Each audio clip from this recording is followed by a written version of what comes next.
Iniciando mais um episódio do Sapiência Católica. Hoje a gente vai comentar alguns erros do dito padre Gregory Hess, que foi muito traduzido, é muito difundido no meio dos tradicionalistas, e ele contém alguns erros tão absurdos nesse ponto que até mesmo pessoas do meio, movimento Reconhecer e Resistir tecem críticas a ele, né? Hoje estamos na presença do Pedro Santiago e do Abner para expor. Podem começar. Santos senhoras e senhores, salve Maria. Hoje aqui estou na função de convidado praticamente, mas aqui vamos aqui comentar a respeito das questões do Padre Gregório Hess, né? Padre entre aspas, pegando novo Zordo. O Padre Gregório Hess, ele tem sérios problemas nas suas argumentações. Eu era um assíduo espectador dele, né, dos vídeos dele que traduziram aqui, que trouxeram para o Brasil. Né? Alguns canais trouxeram ele para cá, mas especialmente uma aí bem famosa aí da tradição, né? E que trouxe boa parte das coisas dele que são completamente ímpias. Né? O que eles falam sobre infalibilidade papal, o conceito de tradição, o que ele fala sobre liturgia, é completamente errôneo, né? É condenável. Algumas coisas chegam a ser ímpias, né? Como a gente vai tratar mais tarde, mas ele fala de coisas dos papas assim, até de documentos infalíveis, ele fala que tem erros. Coisa bizarra, né? Erros teológicos, não é filosófico, né? Você pode argumentar assim, alguns aí podem argumentar, mas no catecismo de Trento tinha erro, tinha um erro filosófico, não um erro teológico, né? Enfim, os sequazes, né, dele, os arautos dele, que trouxeram ele para o Brasil, deviam se arrepender bastante de trazer ele para cá. Mas bom, vou deixar o meu amigo Abner comentar a respeito. Salve Maria, todos os nossos espectadores. Acredito que a maioria já me conhece, que eu já participei de alguns episódios anteriores. E pretendo fazer o mesmo que Santiago, isto é, expor, né, de maneira mais adequada, mais sistemática e tentar ser breve na medida do possível, os malefícios que as conferências, né, do dito Padre Hess trouxeram, né? A imagem dele é uma boa caracterização do que é o movimento tradicionalista no sentido lefrevista, né? É uma bela caricatura da argumentação deles.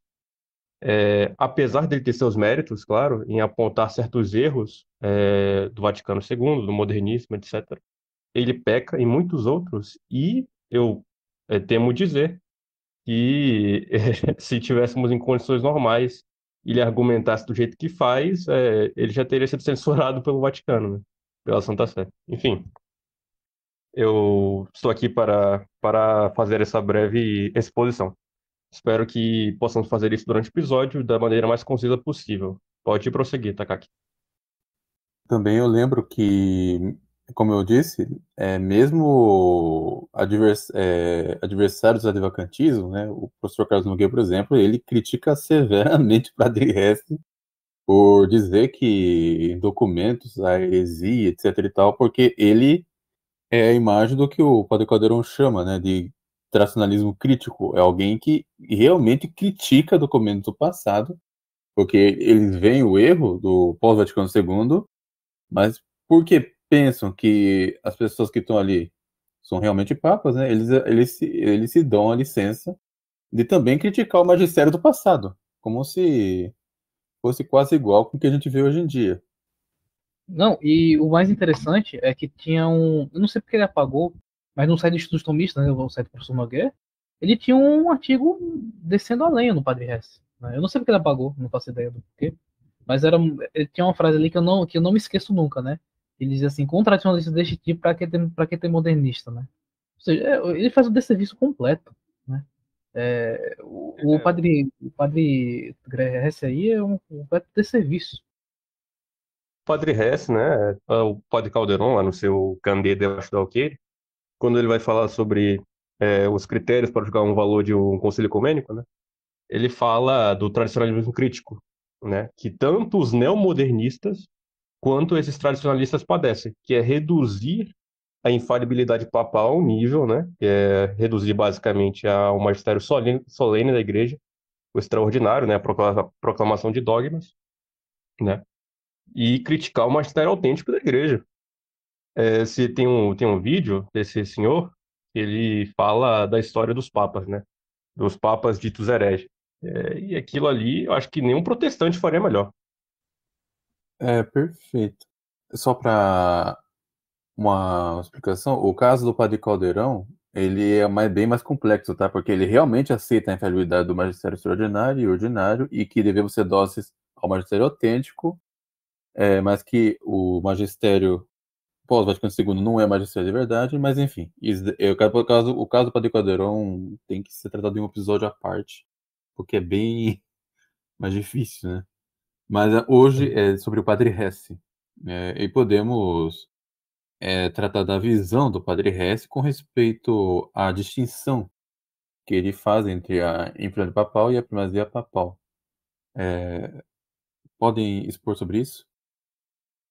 Bom, o padre Hess, em muitas de suas conferências, ele tenta fazer uma distinção, usando do próprio texto da Pastor Eternus, né, para implicar, né, para inferir que há uma diferença entre a infalibilidade doutrinal e que tem por exemplo, tem o cargo do Papa enquanto governante da igreja, tem o cargo do Papa enquanto pastor de todas as almas, né, todos os católicos.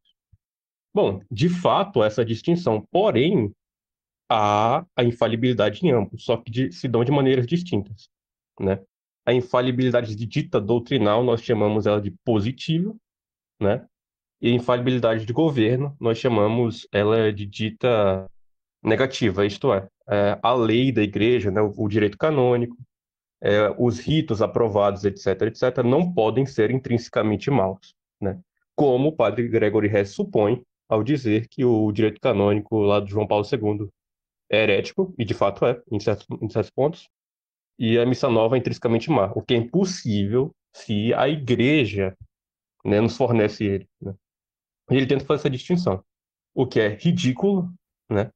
Porque a igreja é infalível nessas matérias também. Não como uma infalibilidade doutrinal, obviamente, mas também infalível.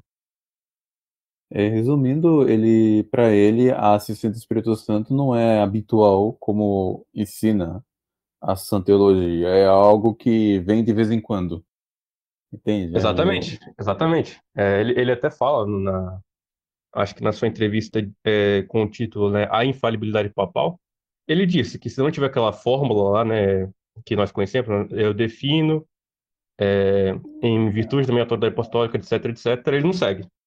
A formulazinha Basicamente isso. mágica, né? É, sendo que, né, não é bem assim, porque ele contraria o Santo Padre, né, Bonifácio VIII, e diz que a Una Sancta é herética, né? Enfim, sendo que ela tem essa mesma fórmula aí. Mais curioso é que o padre Hess, ele fala disso aí, dessa questão da fórmula. Mas, por exemplo, quando ele fala da Conexão Apostolados Ofício, não sei o que, não pode ser assim, dessa maneira. Sendo que a Conexão Apostolados Ofício, né, eu não sou um totalista, eu pessoalmente não sou um totalista, mas a argumentação que ele usa é ridícula. Ele argumenta tanto a questão das fórmulas, né? Ele fala da questão da comprimum tempore, que ele bate muito na questão da comprimum tempore, que é comprimum tempore, nós vamos falar em breve, que não é só sobre o rito da missa, né? É sobre a própria coisa da questão da fé, vamos ver se isso é verdade, né? E ele fala disso, das fórmulas, mas com um lançante de Bonifácio minha nossa, ele descasca, né? Sobre a questão do poder secular, né? E o poder eclesiástico, né? A gente sabe o que o Bonifácio VIII faz. Então, esse sujeito, ele faz umas ginásticas mentais, ele fala muito de novidades, né? Engraçado que ele é tão contra as novidades assim, né? Uma vez a gente vai ver quando o comentário dele sobre a Pastor Eternos, e ele traz essas novidades teológicas que saiu da cabeça dele. Fazer uma referência, né, sobre a temática, né? Eu vou trazer aqui uma citação. Irei começar. A autoridade de governo no soberano pontífice deve ser considerada absoluta quando o Papa comanda e sobre qualquer forma em que ele comande, todos na igreja devem obedecer. Mas é necessário dizer que o Papa, quando comanda, mesmo como Papa, enquanto chefe da igreja, não pode enganar-se, cumpre aqui falar de infalibilidade, não pode se tratar, em todo caso, de uma infalibilidade idêntica à doutrinal. Ninguém admite que o Papa, quando comanda, ordene necessariamente tudo que é de melhor e o de mais excelente para o bem dos indivíduos, dos diversos grupos ou da igreja inteira. Não se trata de uma infalibilidade positiva, trata somente de uma ou de uma infalibilidade negativa. E isso equivale a dizer que o Papa não tem como ordenar nada que vá contra o bem definitivo daqueles a quem ele se dirige. Nesse sentido, será dificílimo de não admitir que o Papa é infalível, ao menos quando se trata de leis ou de medidas disciplinares que obrigam toda a Igreja. Isso aí é uma referência do reverendo padre Thomas Peguet, né? Le autorité des encycliques pontificales, segundo o ensinamento de Santo Tomás de Aquino. Enfim, aquilo que eu disse, o padre Hesse parece que ele se dizia, não, doutor em teologia, mas ó, ele parece não entender o conceito de indefectibilidade, né? Que é uma das notas da igreja. Ele É cita um muito tanto o Ludwig preocupante. Ott. Sim, é verdade. Mas é um tanto preocupante um homem assim ser levado a sério, né? E por várias pessoas aí. Enfim. O problema maior também é que o problema, o mau entendimento dele da indefectibilidade, né? Porque Ludwig Ott fala, por exemplo, né, no seu Tratado de Teologia, né, da Igreja, que a indefectibilidade é o poder da Igreja se manter a mesma, né? É que eu não vou lembrar exatamente de cabeça, verbatim, mas a Igreja se manter a mesma Igreja de Cristo, né? A mesma Igreja da Fonte de Salvação até o fim dos séculos, né? É uma coisa que tá lá, ele não entende de uma maneira como um católico realmente entenderia, né? Ou seja, que a igreja não pode levar ao erro no seu ensino, ela não pode perder-se, ela não pode, o Papa não pode ser um cismático, um herético, né? Essas coisas tocam a infalibilidade, tangem a infalibilidade, né? A indefectibilidade também. E indefectível, ou seja, sem defeito, sem mancha, sem erro, né? E ele admite uma igreja defectiva, um papado defectivo, né? Como ele defende de São Libério, né? São Libério, até São Nicolau, São Gregório VII, ou seja, vários papas santos erraram, né? Cometeram erros graves, né? Bonifácio VIII e por aí vai adiante. Acredito que possamos prosseguir. Então, o dito Padre Hesse, ele diz que o Concílio Vaticano II foi um concílio pastoral, que, aliás, é bom lembrar, todos os concílios ecumênicos são pastorais, tá? Todos, sem uma exceção. Mas que no caso do Vaticano II, o Espírito Santo foi excluído do Vaticano, o Espírito Santo foi excluído pelo próprio João 23, que diz que não seria um concílio dogmático. Eu acho que o Padre Hesse, ele não estudou bem os concílios ecumênicos, porque o concílio de Leão também não foi dogmático. Mas, enfim, se quiser tecer mais alguns comentários. Porque parece que o Espírito Santo só age quando há definições solenes, né, magisteriais, né? Não é bem o caso. Magistério ordinário também. Se você pegar padres que falam, teólogos que falam magistério ordinário, né? Até a Dei Filhos, né, do Concílio Vaticano I, ela é clara. Ela fala sobre o magistério ordinário, ela diz que não tem erro, não pode cometer erro. Né? O padre Fenton também fala disso, o Matteo Franzelan também fala disso. Então, é evidente que a sentença majoritária, né, e até confirmada pelo Concílio Vaticano I, o magistério ordinário não pode cometer erro. Né? Ele até fala disso, pode fala que o magistério ordinário não pode cometer erro. Mas depois do Vaticano II, alguma coisa aconteceu e agora pode errar, então pode acontecer tudo. Isso sendo todo mundo sendo Papa, sendo criminoso contra a fé, pode tudo. Prosseguir aí, Cacá.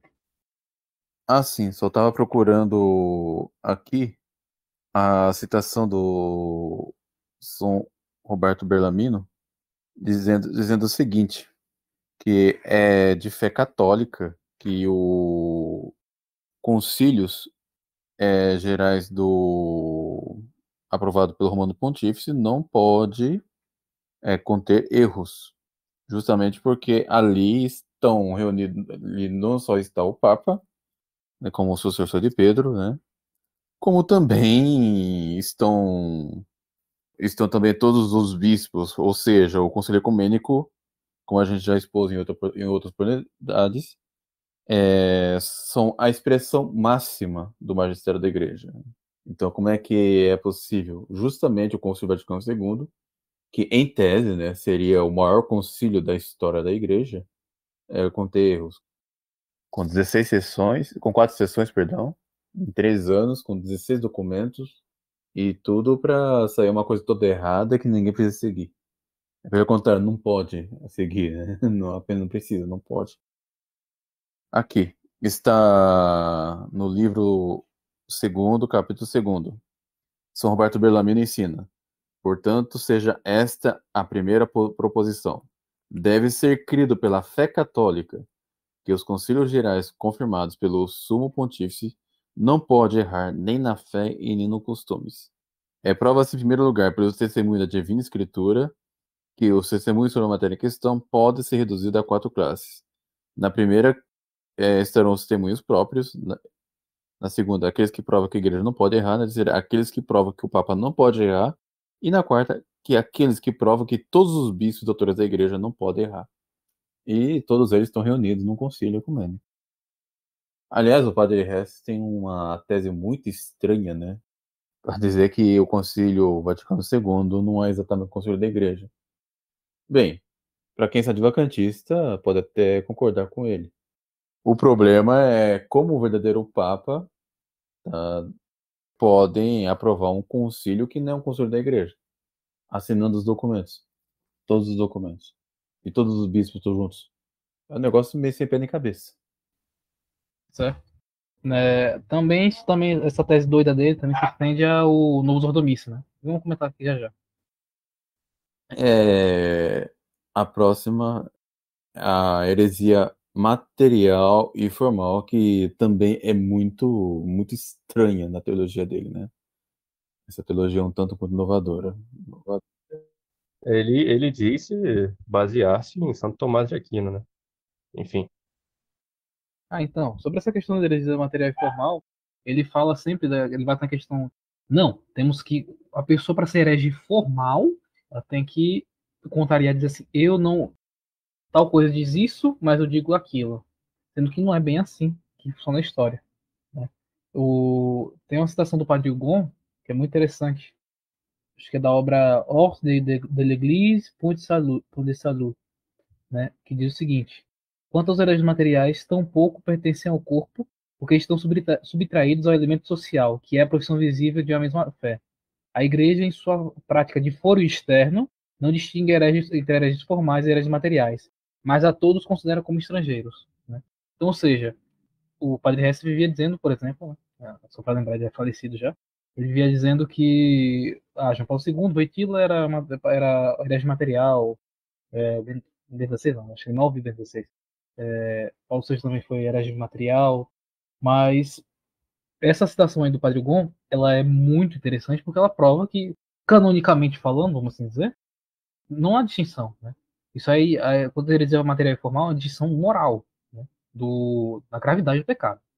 Agora, por exemplo, se vamos ver aqui o que São Roberto Bellarmino diz, na seu livro quarto, né, capítulo 9, ele diz assim sobre. Eu já trouxe essa citação aqui algumas vezes, mas é sempre bom relembrar, né?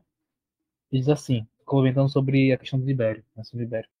Pois, embora Libério não fosse um herege, ele, porém, foi tido como tal em razão da paz que fez com os arianos, e por esta suposição pontificado podia ser tirado dele merecidamente. Pois os homens não são obrigados, nem capazes de ler corações.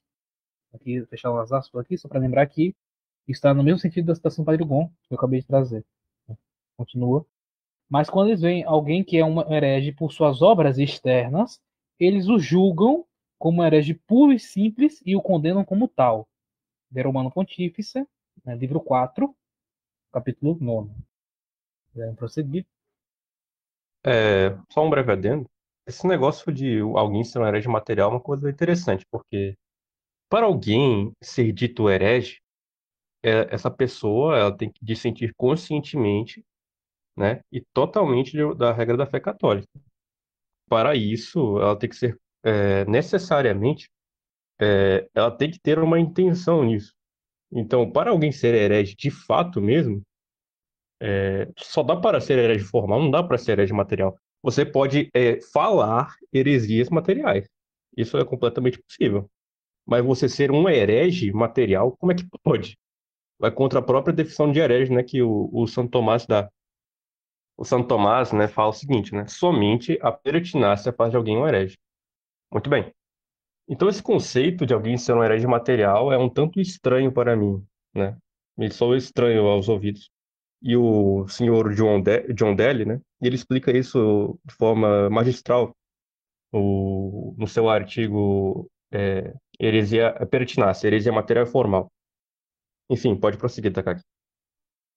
É só para contextualizar a nossa crítica ao Padre Hess, essa distinção que ele faz de herege material e herege formal, muito estranha, ele o faz justamente para proteger a suposta legitimidade dos ditos papas pós-conciliares, em que eles perderiam o cargo ou não teriam autoridade somente se fossem hereges formais. O problema é que se a heresia formal tem por sua principal nota e propriedade a pertinácia, é, é muito difícil não atribuir isso a esses falsos papas que ensinam heresia publicamente em documentos oficiais. E não estamos falando de pessoas que expressam heresia material, tá? Ou seja, sem culpa. Estão falando de gente que é realmente instruída em teologia que se começa a ensinar essas coisas. Porque, por exemplo, Paulo VI, né, Montini e o Wojtyla, o João Paulo II, eles foram formados em seminários pré-Vaticano II e tradicionais. Tá? Eles não foram formados nesses seminários de hoje em dia. É sinal que houve um desvio, provavelmente deliberado da parte deles, para ensinar o que eles ensinam. E é isso. O próprio Padre Hess, né, acusa, eu acho até engraçado, mas o Padre Hess, uma das suas conferências, eu acho que é uma das conferências, ele acusa explicitamente o João Paulo II de cisma, de heresia e cisma, né?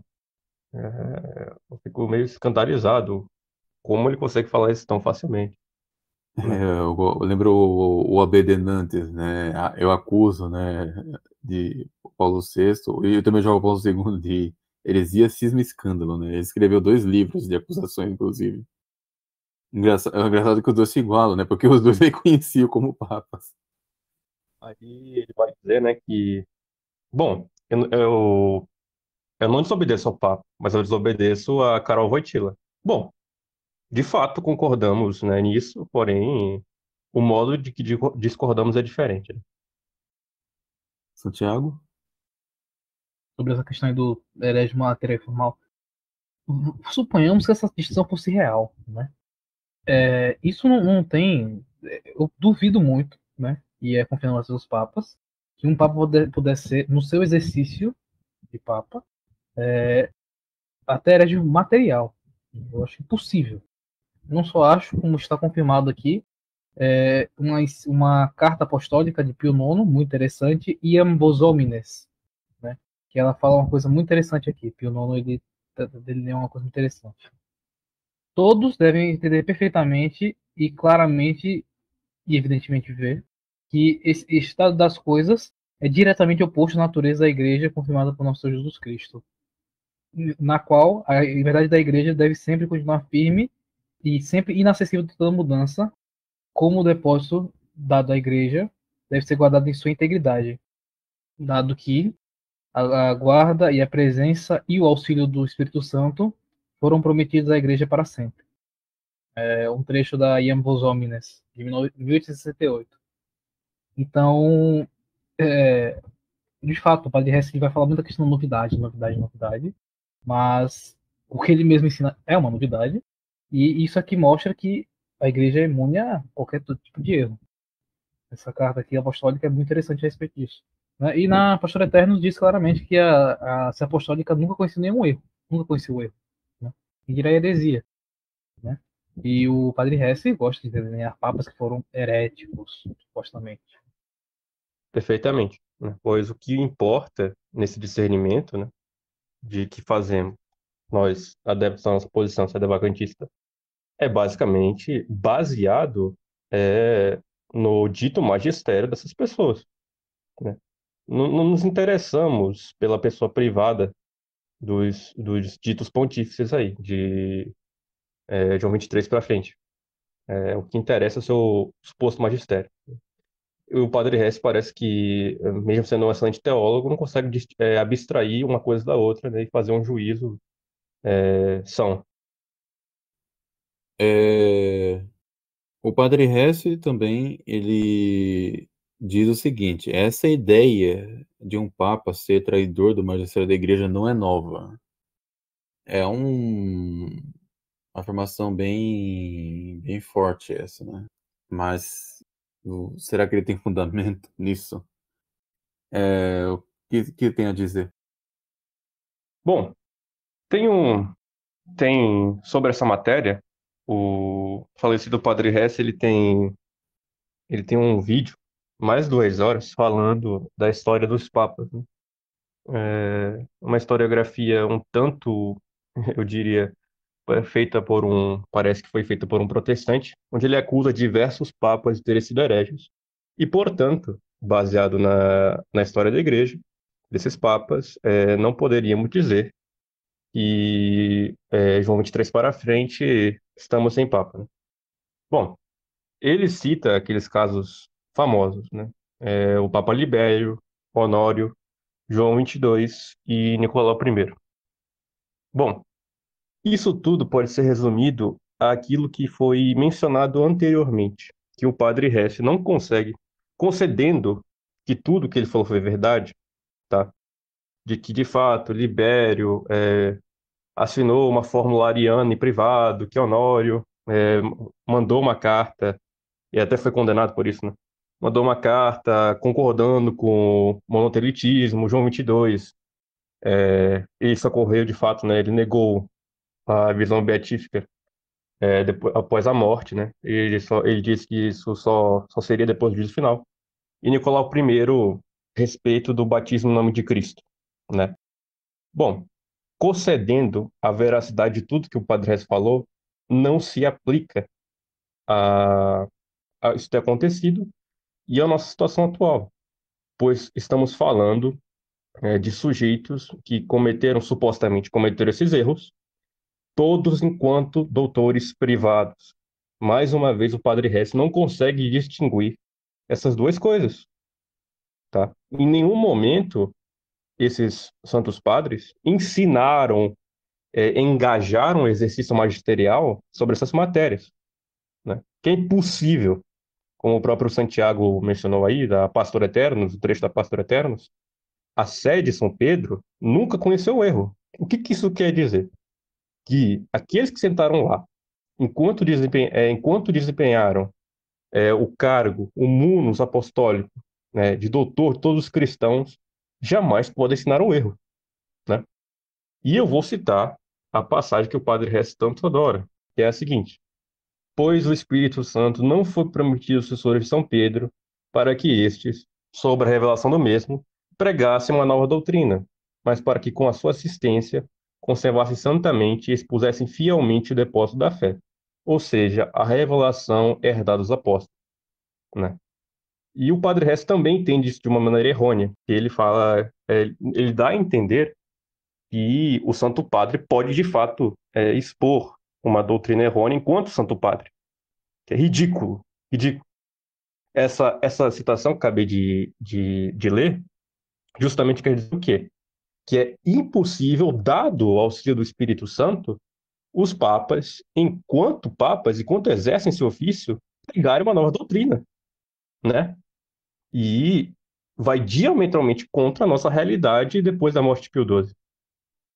É bom lembrar que essa citação da Pastor Eternos é meramente descritiva, não é algo. O documento não está querendo repreender os papas numa possível situação assim que comece a dar coisa nova.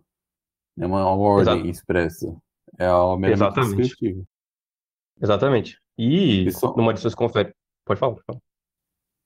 Não, é bom lembrar, não gostaria de lembrar também que o caso do Papa Libério, por exemplo, tá muito é algo que é disputado, tá? O certo, tá? O que é absolutamente certo é que se o Papa Libério caiu realmente, foi por um mero lapso, ele não estava exercendo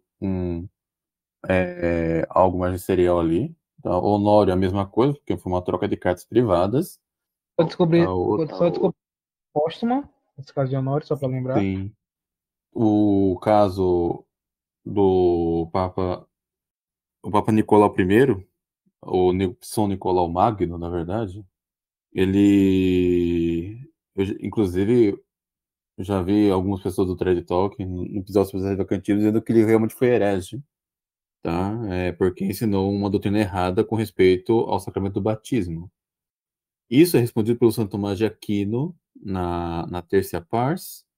A citação Questão correta. 66 e artigo 6, né? Eu tenho aqui também. Até Ah, sim, separei. sim. Ah, sim, muito obrigado. Na terceira objeção, se lermos aqui a terceira objeção, Nicolau I, o Papa, respondendo às consultas dos búlgaros, diz: os batizados em nome da Santíssima Trindade ou somente em nome de Cristo, como lemos nos Atos dos Apóstolos, não devem ser rebatizados, porque, num como no outro caso, o batismo é o mesmo conforme Santo Ambrósio. Ou seriam rebatizados se nessa forma de batismo não tiverem recebido esse sacramento. Logo, pode ser ministrado em nome de Cristo sob a forma. Eu te batizo em nome de Cristo. Na resposta à terceira objeção, São Tomás responde dessa maneira. O Papa Nicolau confirma o seu dito pelas duas autoridades precedentes, e por isso a resposta das duas primeiras soluções, com respeito aqui nessa questão. Ou seja, o Nicolau I, São Nicolau Magno, ele não ensinou nenhuma heresia aqui.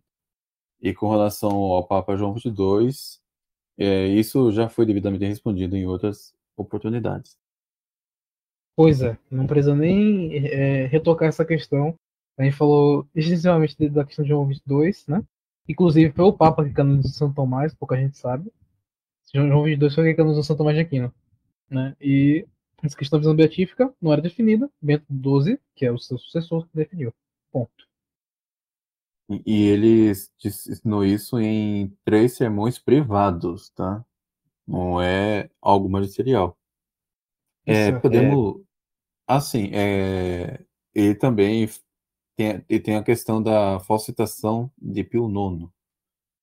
Pois então, na passagem da Pastor Eterno sobre o Espírito Santo não foi para um instrutor de Pedro, tem uma conferência, o Padre Hesse também cita, né, para, de certa forma, apoiar essa tese dele, né, de que seria uma repreensão a algum futuro desviado Papa, né? A citação é a seguinte, né, que muitos espalham por aí, inclusive, né, que é atribuída a Pio IX. Se um futuro Papa ensinar algo contrário à fé católica, não o sigam. É dito que isso é uma carta ao bispo de Brixen, né, que não fala quem é, enfim. Na época, haveria de ser o então Monsenhor Gasser, né, que foi um bispo da deputação do Vaticano I. Enfim, achamos, curiosamente, essa citação no livro de um infiel, né? Se eu não me engano, é um protestante, não sei se é um infiel ou um herege, enfim.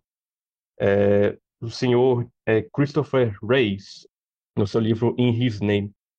E é interessante, porque o padre Hesse considera herético as cartas dos outros padres, dos outros papas, mas não essa de Pio IX, né? Porque, curiosamente, dita de Pio IX, porque ela, curiosamente, vai a favor do que ele pensa, né? Enfim, podemos prosseguir. Eu já pesquisei sobre essa citação diversas vezes, né, para ver se era verdadeira mesmo, para buscar referência. E o que encontrei, na verdade, foram duas refutações, feitas por modernistas ainda por cima, tá? Encontrei no Catequista e na Escolática da Depressão. Ambos com textos rechaçando a hipótese de que essa citação fosse verdadeira. Então você vê que é um caso em que o tradicionalista dão munição para modernistas nos atacarem. E infelizmente com razão, nesse caso. Sim, isso é ridículo. Esse texto aí é de uma impiedade bizarra, porque vai contra tudo que o magistério já proibiu, né? Especialmente, né, algumas cartas de Pio IX e também na Bonifácio VIII, né, o Non Sancta, que diz que todo ser humano deve estar submisso ao Romano Pontífice. Todos. Você vai diretamente contra. Inclusive, vai contra o que o próprio Pio IX ensinou, né? Essa carta aí. Se eu não me engano, na, na Inter Multiplices, ele fala, né, que a religião nunca pode vacilar e cair enquanto esta cátedra permanecer intacta. A cátedra que repousa a rocha e que as portas do inferno não podem derrubar, na qual está a inteira e perfeita solidez da religião cristã. Curioso, o Papa Pio IX ensinar isso e falar essa outra citação que referimos anteriormente. Na aba comunidade do Thread Talk, eu lembro que eles compartilharam uma citação do Padre Hess que eu revisitei e vi na postagem do ano passado, em que diz o seguinte, ano retrasado, na verdade, a questão do Papa atual ser Papa ou não é acadêmica. Vocês nem devem segui-lo mesmo. A questão da missa nova ser válida ou não é acadêmica. Vocês nem devem ir a ela mesmo. São assuntos muito interessantes, muito especulativos, mas não são para vocês. Vocês têm que se preocupar em salvar suas almas. Essa é uma citação que vai contra a fé católica, tá? E contra o que o magistério ensina, e, portanto, é herética, porque isso vai contra o que ensina a Una Santa, que diz que para salvar nossa alma devemos total submissão ao Romano Pontífice. Entendeu? Ele fala, vocês têm que salvar suas almas, mas para salvar a alma tem que submeter ao Romano Pontífice. Entendeu? E ele fala que não devemos seguir o Romano Pontífice. É totalmente contraditório. Algum comentário a essa citação? Bom, acredito que já que essa citação, inclusive, ela, né? Ele a reproduz no episódio 17, se eu bem me lembro, do Trash Talk, né? Das conferências do Padre Hess, bem lá no finalzinho. Bom, eu suponho, então, que já que eles postaram na sua comunidade, que eles concordam com essa citação. Então eu não entendo, né, qual é a birra com o sedevacantismo. Se é uma questão acadêmica, eu não entendo o porquê. Não O entendo. Padre Reza está ensinando o pionismo aí. Simplesmente. Entendeu? É uma questão de. Porque, a princípio, é uma questão de ser opinião, ser acadêmica, é meramente acadêmica, entendeu? Então, qual é o problema de rejeitar a autoridade ou não? Já que a gente não tem que seguir mesmo. Exatamente. Exatamente. Enfim, só um comentário, né? Como o Santiago e o Takaki referenciaram anteriormente a Onan Sancta, né? Essa frase é um completo absurdo, né? Vai contra a fé católica, né? Eu não sei como é que o pessoal do Trash Talk não se enrusbeceu, não se enrusbece ao postar uma coisa dessa, né? Eu posso até acusá-los de hereges materiais depois dessa. Porque a citação do Padre Hess em si mesma é herética. É certamente herética, a meu ver. Com todo o respeito ao pessoal do Nerd Talk, tá? Mas Aliás, é bom lembrar aqui também a questão do. Ele falou que é meramente acadêmico, mas eu acho que não. Se você for ver aqui nas 45 proposições laxistas condenadas para Alexandre VII, vocês acham acho que qualquer Denzinger, né? Mas eu estou usando aqui o Denzinger Huniman, que é um Denzinger, infelizmente, modernista. Mas você procurando os Denzinger de 1954, 57 também, você também deve achar essa citação sem problema nenhum. Eu tenho aqui os dois abertos. Mas você está aqui no Denzinger Huniman 2025, está escrito aqui. Quam vis evidenter tibi constat Petrum esse hereticum, non teneris denunciare, se probare non possis. Ou seja, embora te conste de modo evidente que Pedro é um herege, não és obrigado a denunciá-lo, não te é possível prová-lo. Essa proposição é condenada. Condenada essa proposição nesse documento, né? Contra os achistas. Então, é evidente que não é questão acadêmica. Se a igreja ensinou, né? A igreja condenou, e a igreja ensina a todos os fiéis, né? Claro que o alcance poderia não ser tão difundido assim na época, mas essa questão aqui é clara, né? Você não, se você não é obrigado a denunciá-lo, será mesmo? Aqui a gente pode, no caso, aqui fala explicitamente do Papa, Pedro, né? Então, o que que você pode dizer? O padre Hess, né, ele comumente ele vive falando, o Papa não é o chefe da igreja, né? Ele não é o cabeça da igreja, ele é o vice-presidente, o vice-conselheiro, coisa assim, né? Bom, em certa medida ele está correto. De fato, quem é o cabeça da igreja, simpliciter, é nosso Senhor Jesus Cristo. E o Papa o é por participação. Porém, como é que a gente pode simplesmente ignorar o sumo pontífice se o Santo Padre Pio XII, na sua Mística Corporis, ensina que o Divino Redentor, nosso Senhor, governa através do Santo Padre? Entende? É um completo absurdo ele falar uma coisa dessa, né? É contraditório, porque ele diz isso e depois fala, vocês têm que se preocupar em salvar suas almas. É impossível aderir a essas duas proposições ao mesmo tempo, né? Contrassenso. O, o padre Faber, numa conferência dele intitulada da Devoção ao Papa, ele fala de diversas formas de nosso Senhor Jesus Cristo estar presente aqui na Terra. Ele fala da forma física e substancial, como foi na sua vida aqui na Terra, desde seu nascimento até a ascensão, da forma sacramental, a partir do Santíssimo Sacramento, e a outra forma de estar presente aqui na Terra é por meio do seu vigário, que é o Romano Pontífice, porque é por meio do Romano Pontífice que Cristo ensina. Então, o Romano Pontífice, ele é a cabeça da igreja participada em relação ao nosso Senhor Jesus Cristo. Então, ele rebaixar o cargo do Papa dessa maneira, né? Pelo amor de Deus, não tem. Vai totalmente contra o que ensina a Santa Teologia. Não à Ah, toa que um dos títulos do Papa é o Doce Cristo na Terra. E não é à toa, né? sim, Ele e é reduz. bom. Perdão. Só para complementar, o Papa Leão XIII, na Sapientia Christiani, ele disse que nós devemos submissão da nossa inteligência e da nossa vontade ao Romano Pontífice como a Deus mesmo. Provável do padre S dizer que Leão XIII foi herege também. Alguma coisa dessas, né? Enfim. É o que a gente vai abordar agora, já que o Padre Hess, ele diz que em diversos documentos há heresias e erros teológicos.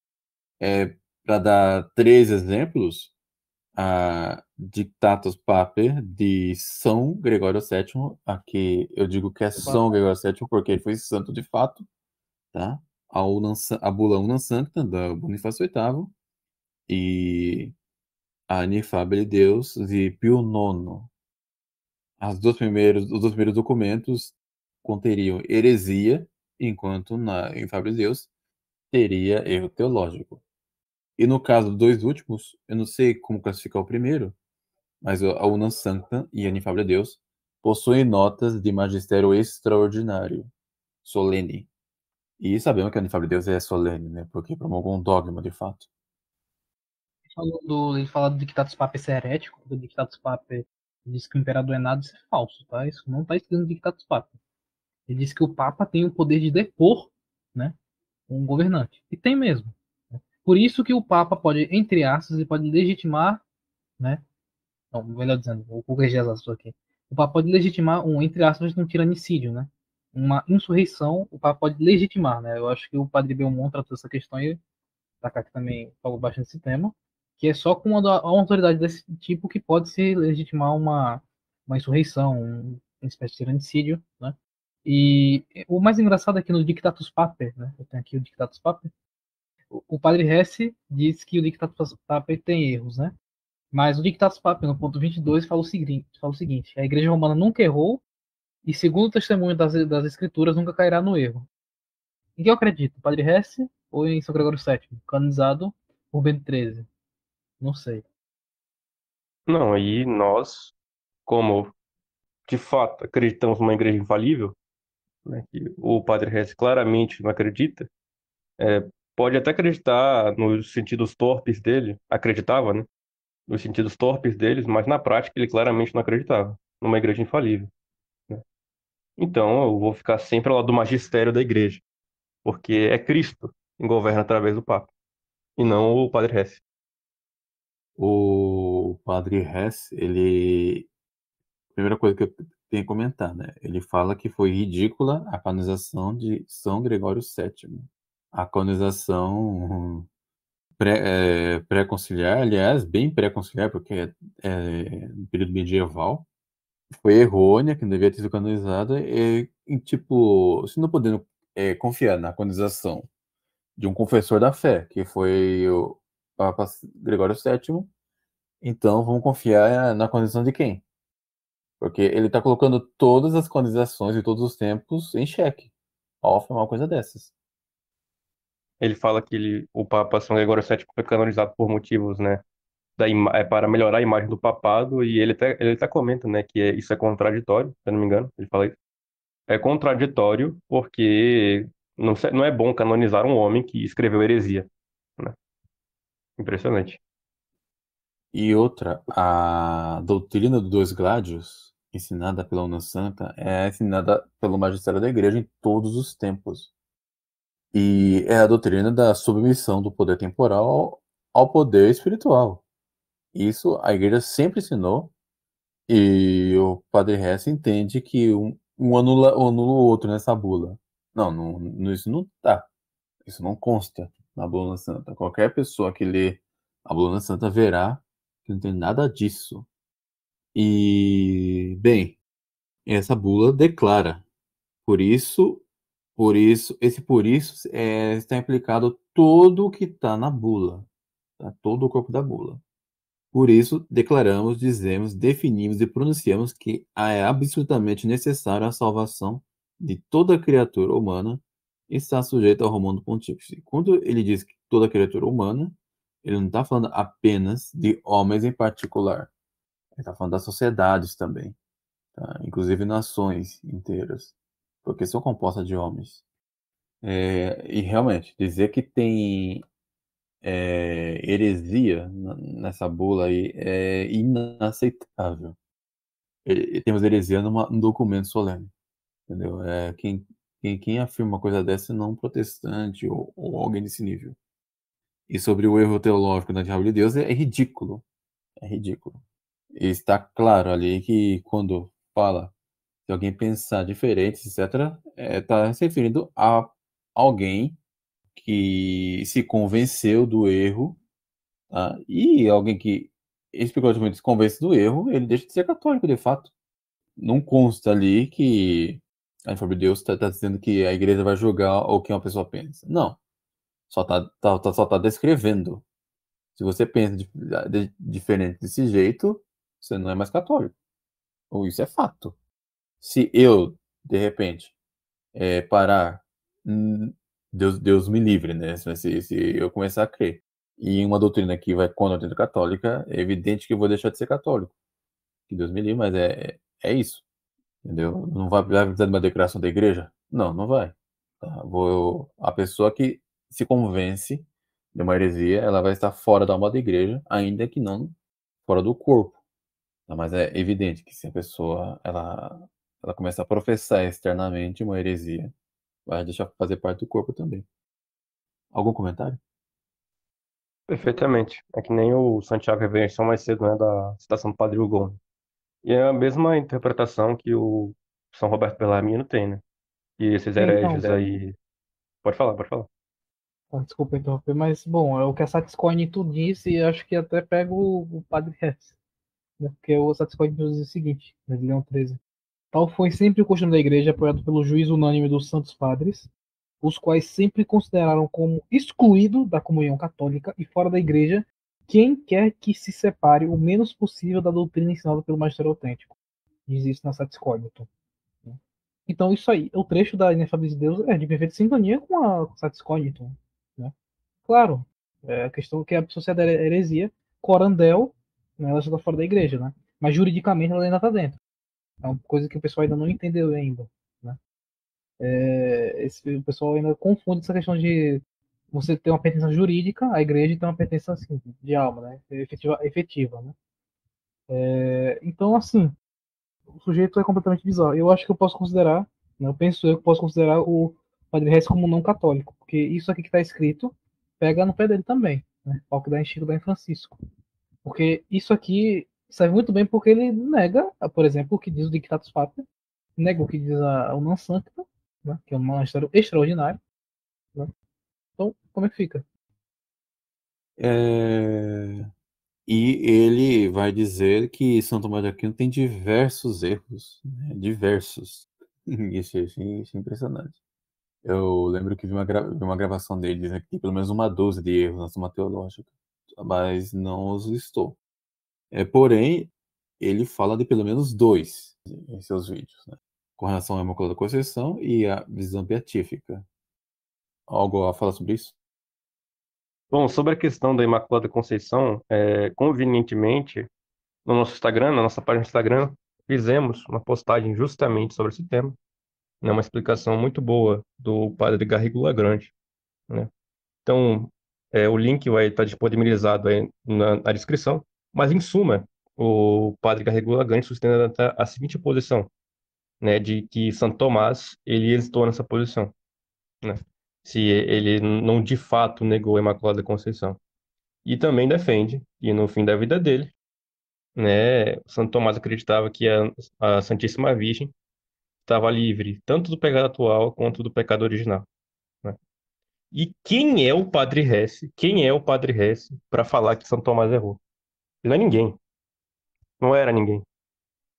Enfim, acho que sobre essa questão é muito interessante os senhores consultarem lá esse post que fizemos. Pode prosseguir, Tekai. Se me permite comentar com relação à visão beatífica, que o Padre Hesse diz que Santo Tomás ensina claramente, né? Claramente que ele errou, que eu teria cometido o mesmo erro de João 22.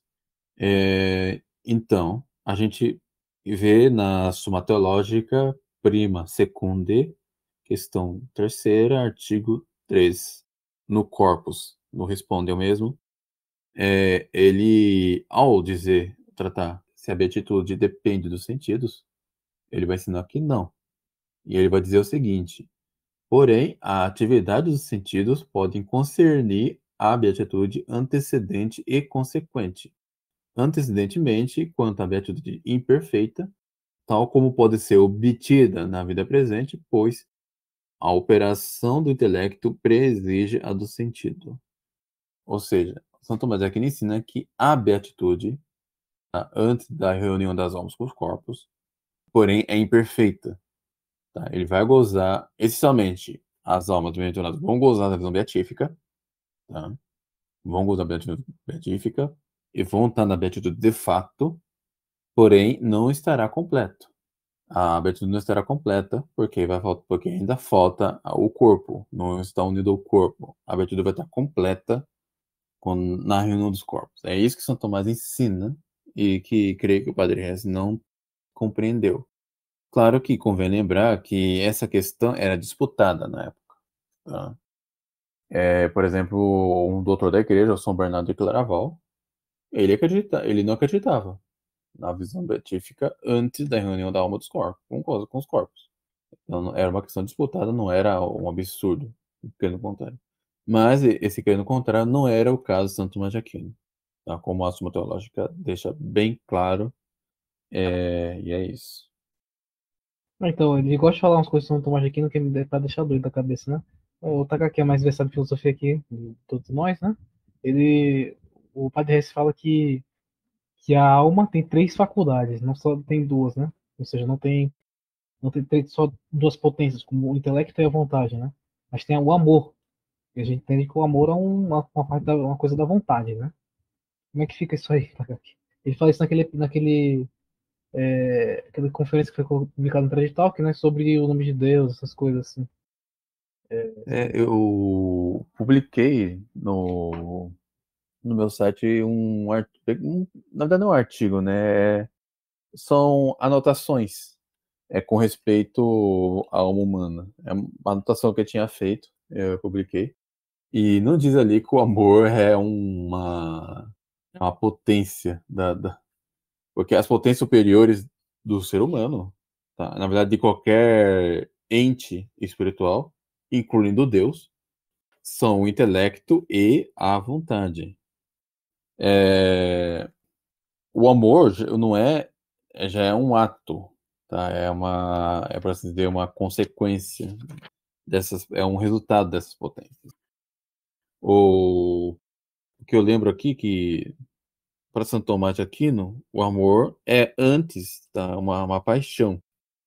Quem ensina bem é o Daniel Scherer, né? Que diz que o amor é a primeira e a mais fundamental das paixões, mas que isso é a causa de todas as outras. O amor é definido como o princípio do momento que tende ao fim amado. Isso no caso, claro, do amor humano, Em Deus, tá? É diferente.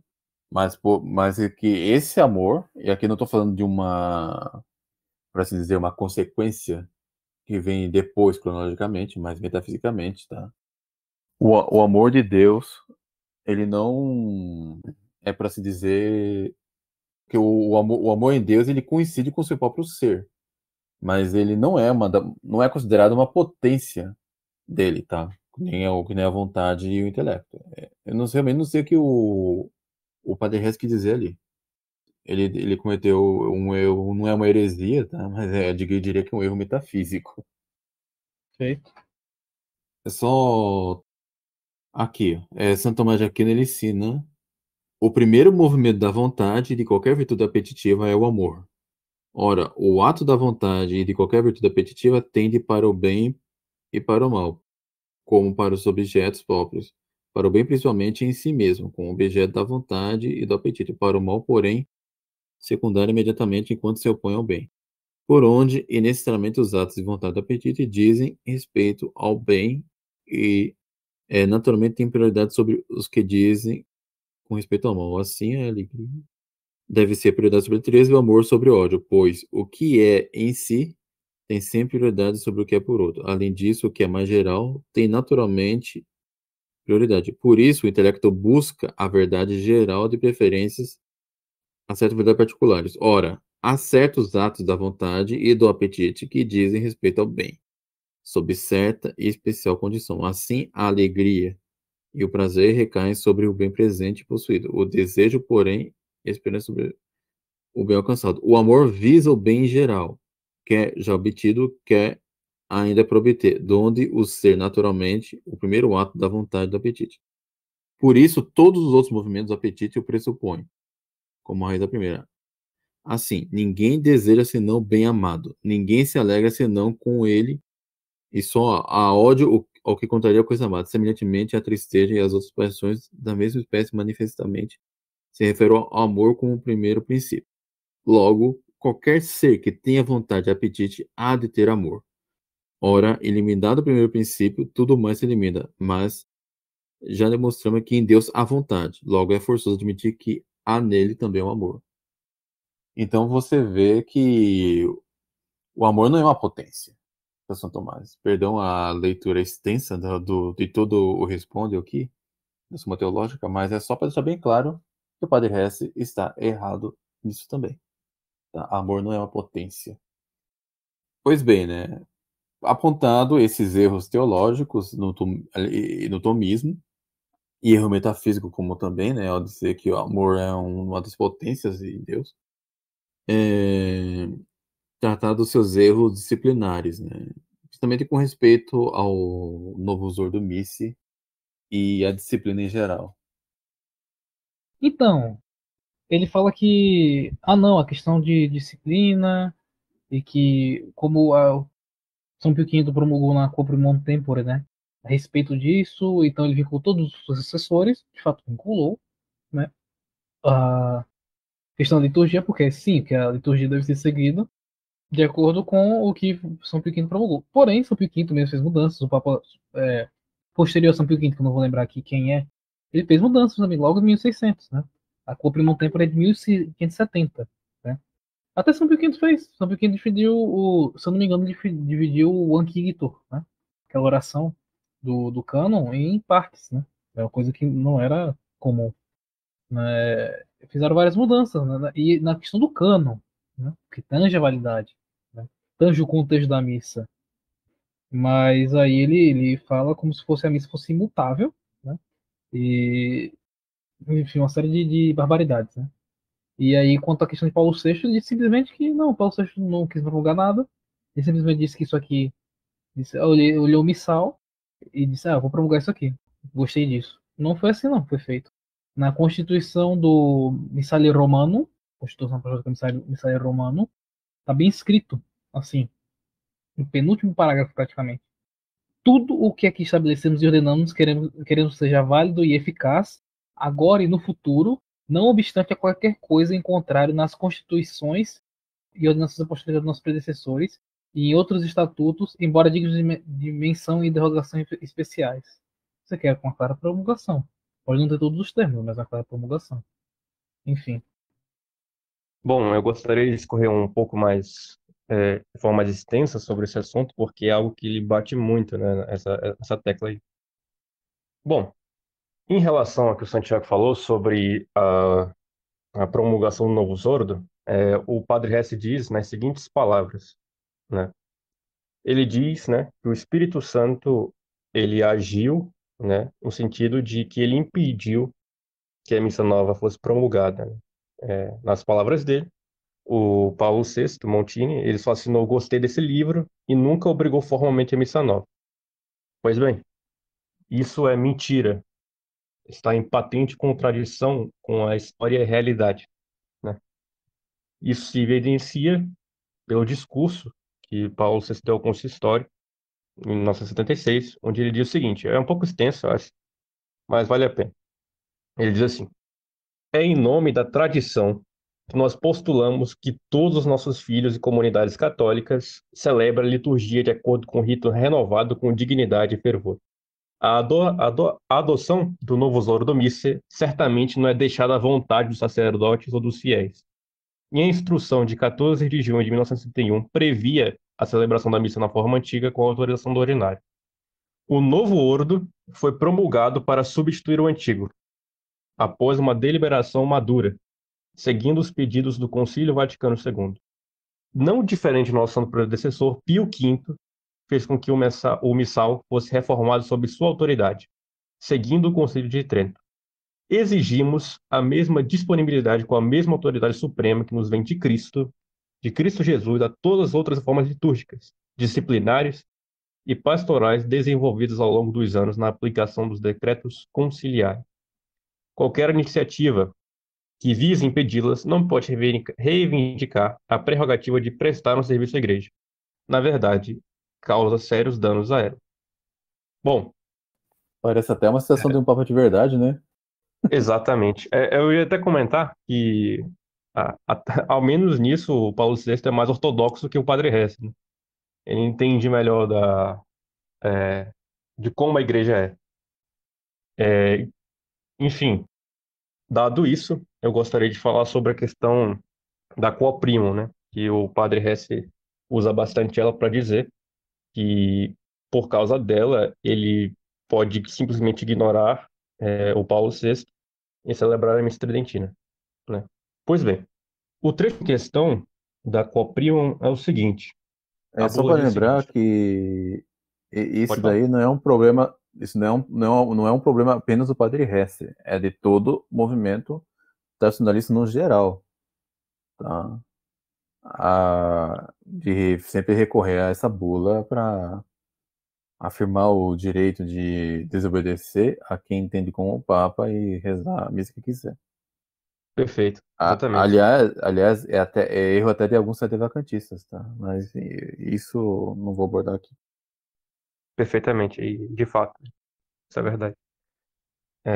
Bom, a bula, entre outras coisas, ela vai falar o seguinte: da mesma forma, declaramos e ordenamos que ninguém seja obrigado ou coagido a alterar este missal e que este presente documento não possa ser revogado ou modificado, mas permanece sempre válido e mantém sua plena vigência. Bom, o padre Hess vai dizer que esse documento é de matéria de fé, e por isso ele é algo similar a uma proclamação ex cátedra. Bom, concedo que, de fato, a liturgia, isso é um decreto que obriga até que algum futuro sucessor dele venha a mudar, pois a liturgia, no que tange ao rito, é de matéria disciplinar. E o Papa tem todo o direito, de modificar os aspectos acidentais da missa que não tangem o sacramento em si. Por isso, o Papa Pio XII vai dizer na Mediator Dei o seguinte: somente o Sumo Pontífice tem o direito de reconhecer e estabelecer quaisquer praxes do culto, de introduzir e aprovar novos ritos e mudar aqueles que julgar que devam ser mudados. Isso está em perfeita continuidade, né? Uma palavra mal usada nos dias de hoje, mas está em perfeita continuidade com o que o padre Hess afirma está em contradição com o Concílio de Trento, né?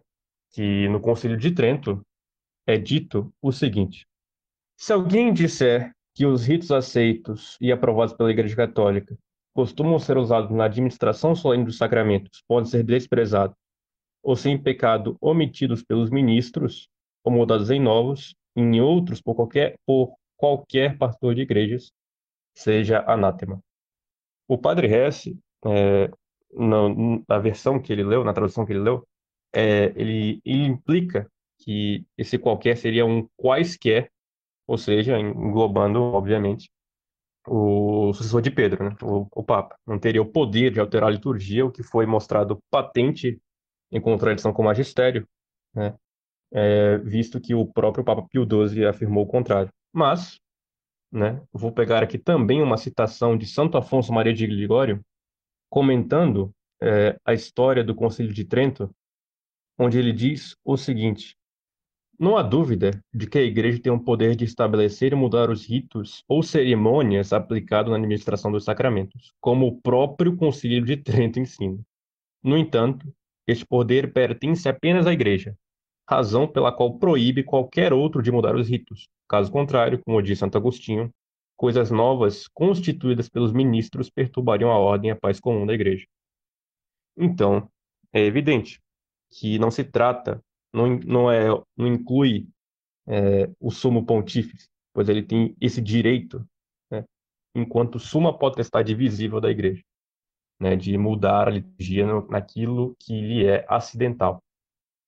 Bom, acredito que foi muito bem demonstrado nessa questão da liturgia, que foi sim promulgada pelo Paulo VI, né, e que a quo primo não é um argumento válido para recusar a adesão ao novo uso do Misse se você reconhece a autoridade que o promulgou. E, bom, se fosse verdade, que como diz o Papa São Pio V, né, que ele pediu que ninguém tocasse no missa, modificasse qualquer coisa, bom, então teríamos alguns papas aí que incorreram nesse erro, né, como o próprio São Pio X, por exemplo, fez reformas litúrgicas, né, e o Papa São Pio V também fez uma reforma no que tange ao breviário, onde ele usou a mesma fórmula que eu li para os senhores, né? E outros papas também o fizeram, né? Porque eles têm o poder e têm todo o direito de o fazer, pois o que é proibido é tocar na substância dessas coisas. Os papas têm todo o direito de modificar aquilo que é acidental, né? Então, creio eu que o Papa São Pio X tem muito mais autoridade, né, do que o Padre Hess. Só era isso mesmo. Podem prosseguir. Agora tem a questão da Frei Estadual de São Pio X, da jurisdição e do estado de necessidade. Eu acho até isso curioso, né? Tipo, se nós temos verdadeiros bispos com jurisdição ainda, né? Com sacramentos válidos, etc e tal, eu realmente não sei onde está o estado de necessidade. Mas eu vou deixar o comentário para vocês. É só para complementar então sobre essa questão, ele fala também que o novo uso da missa, né, é contra a lei divina, é ímpio, é não sei o que. É engraçado porque ele nunca aceitou ser reordenado sob condição, né? Curioso. Ele fala tanto no uso do místico, no uso de místico é contra a divina, é tudo. Ou seja, então o Papa pode ter promulgado ao contra a lei divina, dessa maneira, e ele aceitou continuar não sendo ordenado, de certa maneira, pelo ordomício, né? Pelo novo ordomício, e não pela missa verdadeira, a missa tridentina, né? Ou qualquer, por exemplo, rito oriental. Né? Mas ele fica falando essas coisas aí, da questão do caso da necessidade, se ele admite que os padres aí são válidos, os bispos são válidos, né? Todo tipo de coisa, os sacramentos são válidos, apesar de, né, ele diz que ele duvida da validação de alguns sacramentos do novo ordo, então não entendo onde acaba a questão da necessidade dele. Como o Takaki afirmou, eu não entendo qual seria. Claro que é evidente, na realidade, observamos que na época estava tendo uma demolição da fé católica aos olhos do Monsieur Lefebvre, e nisso ele estava certo. Porém, fazer o que ele fez, né? Ordenou padres, sagrou bispos contra a vontade, né? E sem mandato apostólico, né? Da Santa Sé. Conferiu poderes que ele não tinha, né? Para os seus padres, como, por exemplo, administrar confirmações, alegando estado de necessidade, jurisdição para confessar, etc. Com toda uma hierarquia, né? Suposta hierarquia católica ali presente, com jurisdição, não faz sentido o pensamento especulativo dele e a realidade. E esse é o problema da fraternidade no que tange essa matéria. Porque não faz sentido você alegar estado de necessidade com milhares de bispos, né, padres ordenados, etc. É uma contradição em termos. Né? E o padre Hess fala, né, que as sagrações episcopais não constituem cisma, tá? Sem mandato apostólico. Sem mandato apostólico.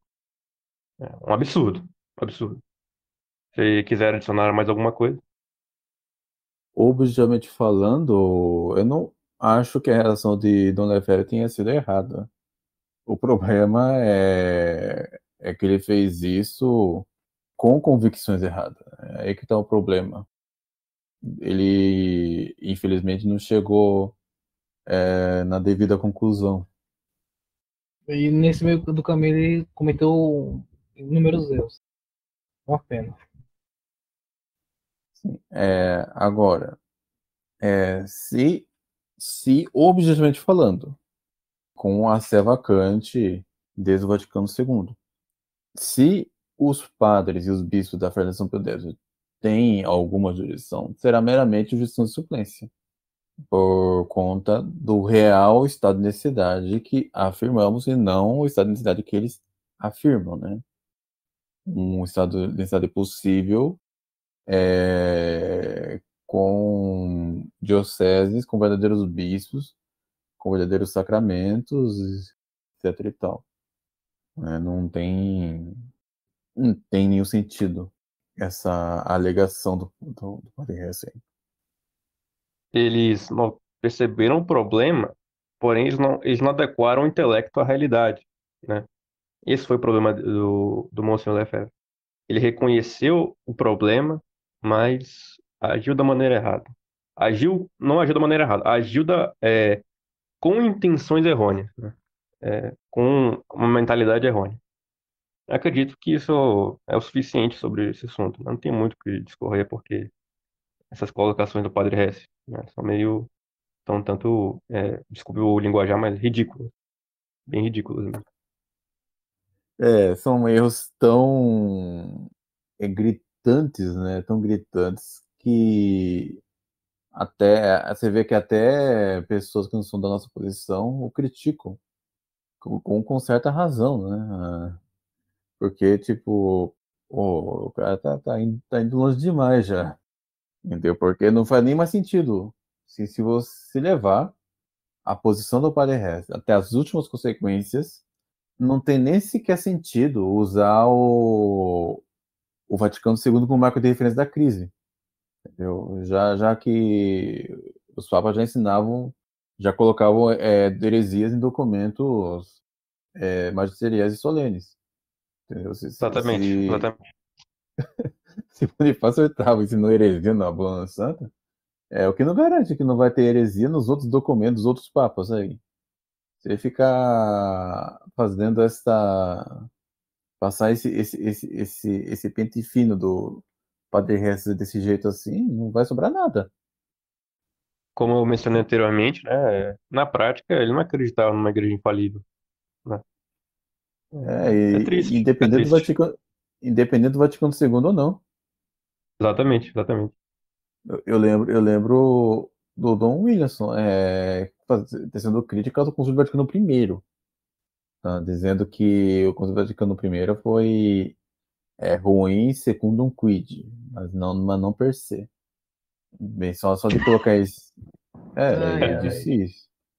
O Dom Williamson disse isso, não é Não isso. vou admitir isso pro cara que acha os Espíritos de Maria Valtor tá bom. Todo respeito ao reverendo aí, mas sem condições. Não, é claro que ele teceria críticas, né, porque ele se porta como um liberal em relação à autoridade, né? Então, realmente faz sentido ele se portar dessa maneira. É uma pena, mas faz sentido. Sim, claro, esse é o adágio da resistência, né? O adágio da resistência do Sr. Williams, dos seus sequaces, né? Como o Trade Talk, né? O famoso adágio, né? Roma locuta, mas nós não escuta, né? Santo Agostinho foi passado para trás. Padre Reis Pois também é. também é desse aí.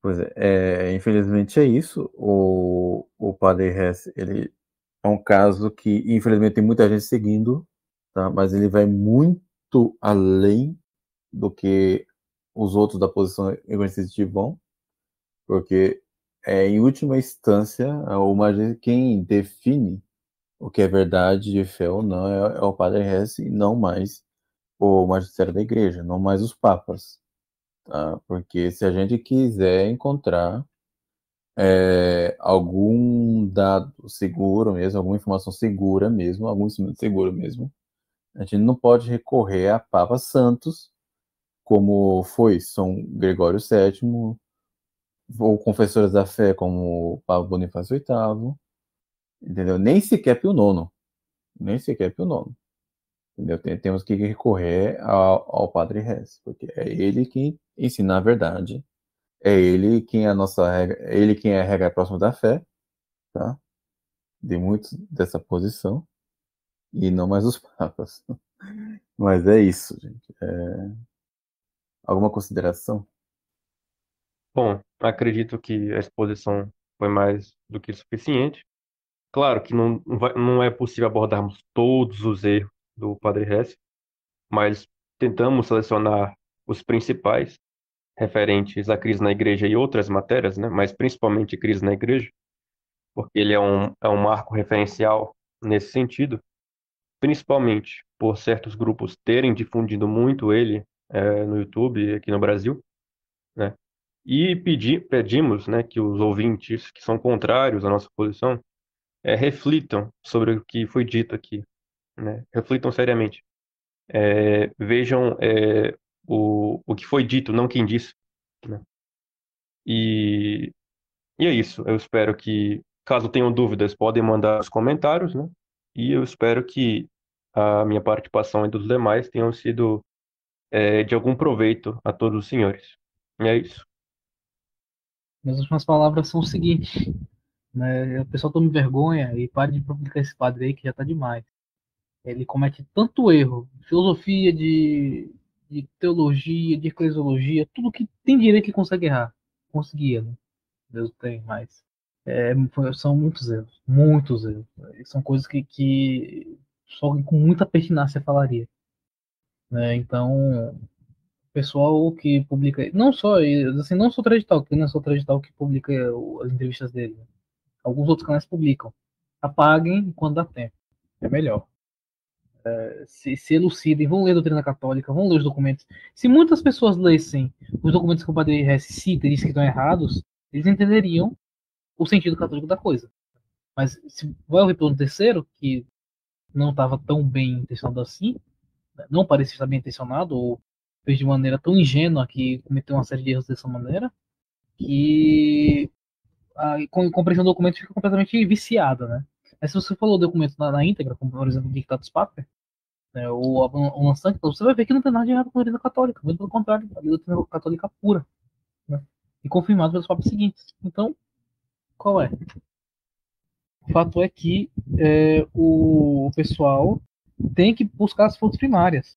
Né? Tem muito tradicionalista aí, não vou passar tradicionalista, não vai ser vacantista, modernista que não vai atrás das fontes primárias, dos documentos, não lê, e dá nisso, sabe? O pessoal tem medo de ler, porque alguns dizem aí, né, alguns tradicionalistas dizem que tem medo de virar ser vacantista quando vai ler o documento da igreja, mas, meu irmão, é a doutrina integral da igreja, sempre aplicável. O que tem de ruim, né? Será que ser vacante é tão ruim assim? De certo modo é ruim, porque você perde algumas coisas, né, ao longo do caminho. Você acaba ficando mais isolado nesse aspecto. Mas o que está mais coerente com a posição atual, isso aí eu vejo que é a maior recompensa que quem pode ter hoje em dia, né? Enfim. Se os senhores me E permitirem. Ah, pode falar, pode falar. não, só para acrescentar que é ler as fontes primárias e ler com benevolência, não não forçando certas interpretações que vêm das suas próprias paixões, para não virar uns dermos da vida, né? Entendeu? Ou outros aí que por causa que leem uma coisa ou outra de Pio XII já fica acusando Pio XII de coisas terríveis, entendeu? Então temos que ler com benevolência, pensando, refletindo no contexto em que aquilo foi escrito, etc, etc, e não apenas fazer um livre-exame do Denzinger. Tá? Temos que tomar cuidado com isso daí também. E ver, Denziger não é pra claro, caçar heresia, só pra ficar é, claro. e ver, e se possível, se conseguir encontrar, ver que os outros teólogos, que outras pessoas, pré-Vaticano II, seguramente, entenderam desse documento. Tá? Mas é isso. Eu gostaria de finalizar aqui a minha fala com uma citação muito bonita do padre Leonel Franca, né? Provavelmente os padres mais eruditos brasileiros, né? No seu livro A Igreja, Reforma e Civilização. Trecho muito bonito. Vou citá-lo aqui. É um pouco longo, mas acredito que vale a pena. Pedro, tu és a rocha sobre a qual edificarei minha igreja, contra a qual não onde prevalecer os assaltos do inferno. Pedro é o fundamento indefectível da igreja imortal.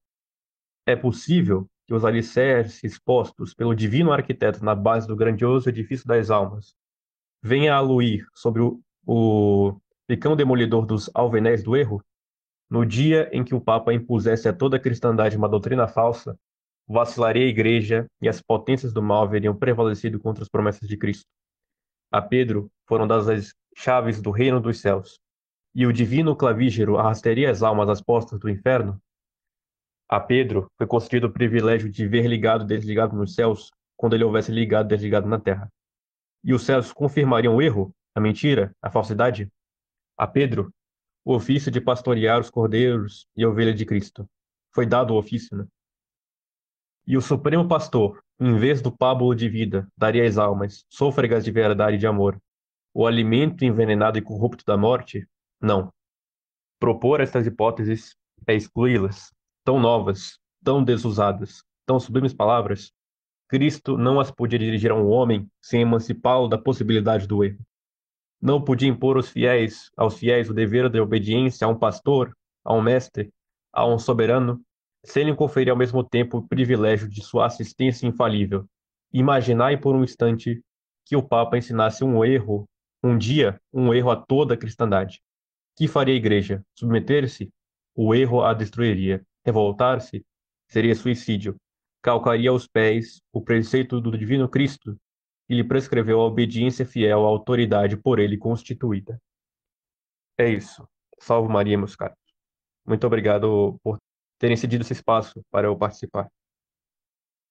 Perfeitamente. É uma citação muito adequada. Serve tanto para os continuistas quanto como para os RR. Perfeito, meu caro. Encerramos por aqui então. Salve Maria.